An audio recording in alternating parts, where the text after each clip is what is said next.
मथुरा के थाना मावन क्षेत्र के अंतर्गत व्यक्ति की कुल्हाड़ी से काटकर निर्मम हत्या का पुलिस ने खुलासा किया। 16 नवंबर की रात करीब 9 बजे यमुना एक्सप्रेसवे के माइलस्टोन 115 अंडरब्रिज कारब के समीप 25 वर्षीय व्यक्ति की कुल्हाड़ी से काटकर हत्या की थी। हत्या का थाना मावन पुलिस एवं स्वाट टीम व सर्विस लाइन्स टीम ने खुलासा किया, जिसमें हत्या करने वाले बाल अपचारी को गिरफ्तार किया गया। मृतक पंकज हाथरस के मुरसान का रहने वाला है, जो मथुरा जनपद के राया धनुआ गांव में अपने मामा के यहाँ रहता था। मृतक पंकज दूध का कारोबारी था, जो सुबह शाम घरों से पशुओं के दूध निकलवाया जाया करता था। बताया गया कि इस दौरान मृतक पंकज के संबंध गांव की एक महिला से हो जाने से इस संबंध में महिला ने बाल अपचारी के बेटे को हो जाने पर बाल अपचारी के बेटे द्वारा अंदर कुंठा महसूस करने लगा। इस संबंध में बाल अपचारी द्वारा मृतक पंकज से ऐसा न करने के लिए बोला गया, लेकिन मृतक पंकज न मानने पर बाल अपचारी द्वारा आवेश में आकर समाज में अपने परिवार की छवि धूमिल होने से बचाने के लिए पंकज की कुल्हाड़ी से काटकर निर्मम हत्या कर दी गई। पुलिस ने बाल अपचारी को गिरफ्तार कर जेल भेज दिया है। ललित उपाध्याय, मथुरा, समाचार 24। 16 नवंबर की रात्रि में एक व्यक्ति जिनका नाम पंकज था, जो थाना राया क्षेत्र के रहने वाले थे, उनकी हत्या की सूचना पुलिस को मिली थी। घटनास्थल थाना मावन क्षेत्र में पड़ता था और गांव कारव से कुछ दूरी पर स्थित वो स्थान था। जो मृतक थे वो रेगुलर बेसिस पे अपने यहाँ से तथा आसपास के पशुपालकों से दूध लेके शहर आके उनको बेचते थे और फिर उसके बाद वापस अपने गांव जाते थे।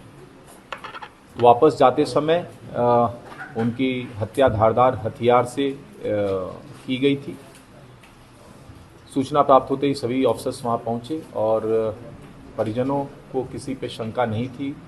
उन्होंने अज्ञात के विरुद्ध अभियोग पंजीकृत कराया था और उसके बाद से हमारी कई टीमें, जिसमें थाना महावन, थाना राया, हमारी टेक्निकल सर्विलांस, एसओजी, स्वाट, सभी टीमें हमारी इस घटना के अनावरण में लगी। एसपीआरए और सीओ महावन के लीडरशिप में ये टीमें काम कर रही थी और इन्होंने सराहनीय कार्य करते हुए इस सनसनीखेज और बिल्कुल ब्लाइंड मर्डर केस का अनावरण किया।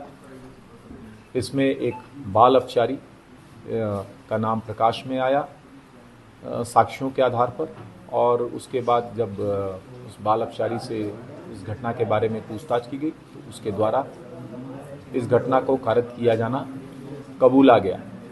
जब मोटिव के बारे में जानकारी की गई तो उसका कहना था कि उस दिन भी पंकज, जो कि मृतक है, उससे बहसबाजी हुई थी और पूर्व में उसकी मां के बारे में ये छीटाकसी कई बार कर चुका था, जिससे कि वो काफ़ी इस चीज़ से अपने आप को आहत महसूस कर रहा था। और उस दिन जब इनमें आपस में किसी दूसरी चीज़ के लिए बहसबाजी हुई तो वो बिल्कुल इस पे आग बबूला हो गया और अपने घर से ही ये धारदार हथियार, जो कुल्हाड़ी है, वो लेके निकला था और इन दोनों ने आपस में बातचीत करके एक जगह पर बैठ के अल्कोहल कंजम्पशन करने का प्लान किया था। उसके बाद ही जब पंकज वापस जाने लगा तो ये भी अपनी मोटरसाइकिल से उसके पीछे लग गया और जिस स्थान पे हत्या कारित की गई थी वहाँ पे रुककर उस पर कुल्हाड़ी से वार किया और वार करने के बाद जब उसने देखा कि इसमें कोई हलचल नहीं हो रही है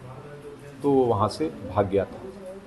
बाल अपचारी को एप्रीहेंड कर लिया गया है और सुसंगत प्रावधानों के तहत जो आगे की न्यायिक कार्रवाई है वो सुनिश्चित कराई जा रही है और इस घटना का पुलिस ने सफल अनावरण किया। टीम के लिए कोई पुरस्कार?